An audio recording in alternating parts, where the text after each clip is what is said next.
Why am I running around like my tail is on fire? This is the best time to raise human consciousness. We have a window of 15 to 30 years, in my opinion.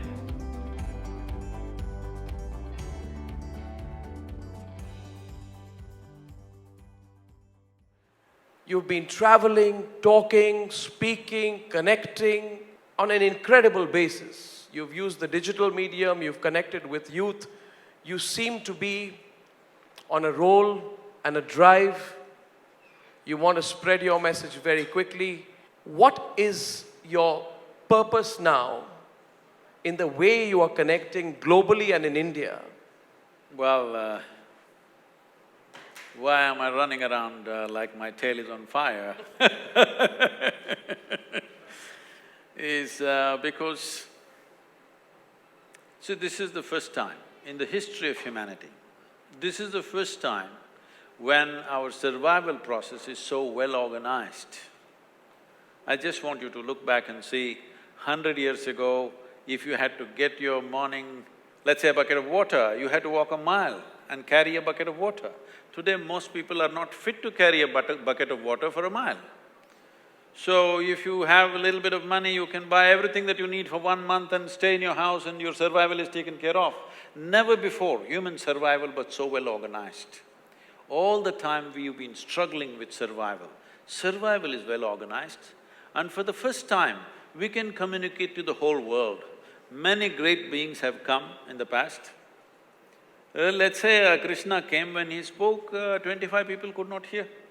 A Buddha came as a gentle being, if he spoke probably 10 people could not hear properly. Today we can sit here and talk to the entire world. If we do not change the consciousness of the human creature in this generation, that means we are not interested.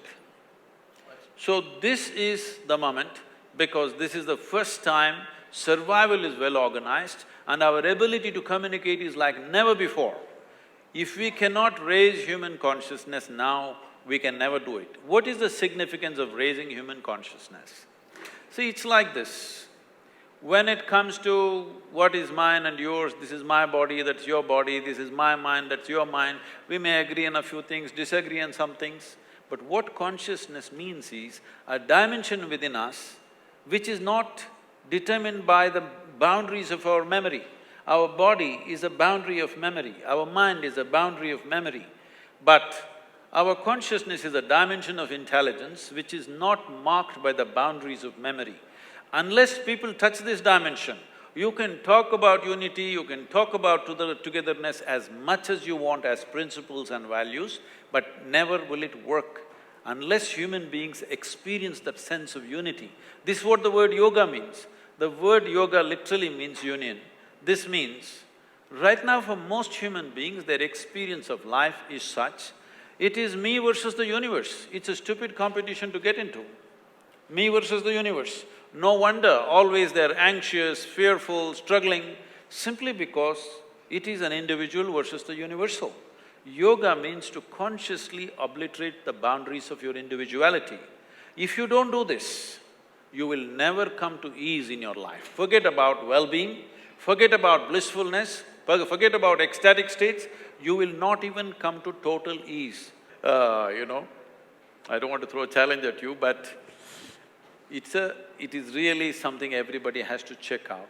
How many people can sit in one place with absolute ease, without any sense of any kind of stress upon them, simply by themselves, not with anybody else, just by themselves?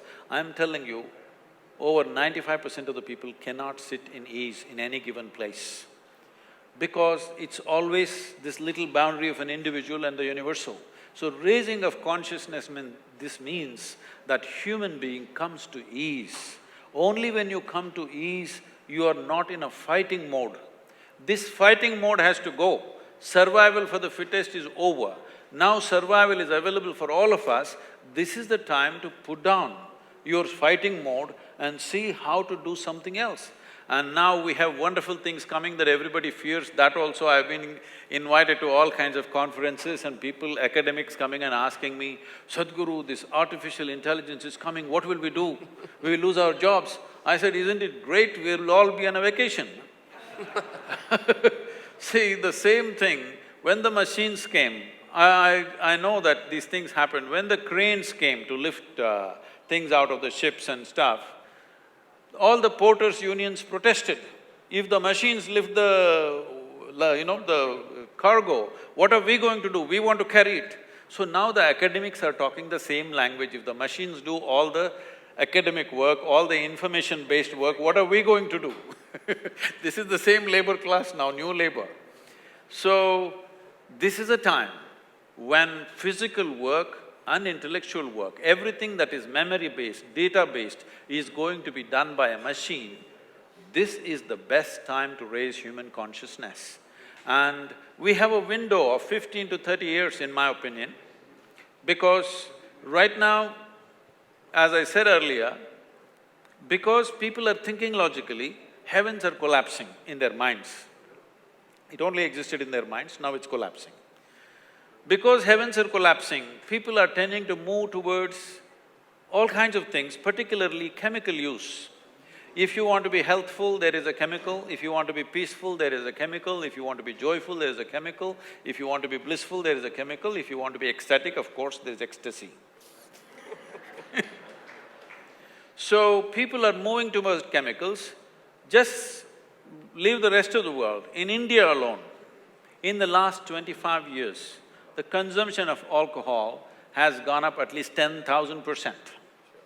Yes or no? It has. So, this is not a moral issue for me. What I'm saying is, once 90% of humanity goes on chemicals to keep their well-being, after that you can't talk to them. And the next generation that you produce will be less than yourself.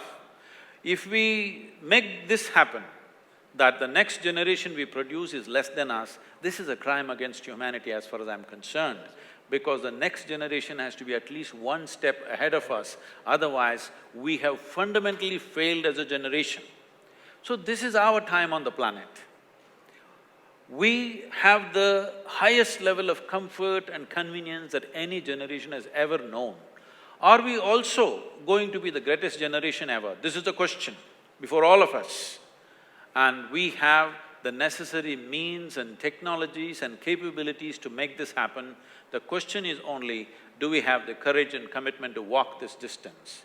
That's what I'm trying to invigorate the world to.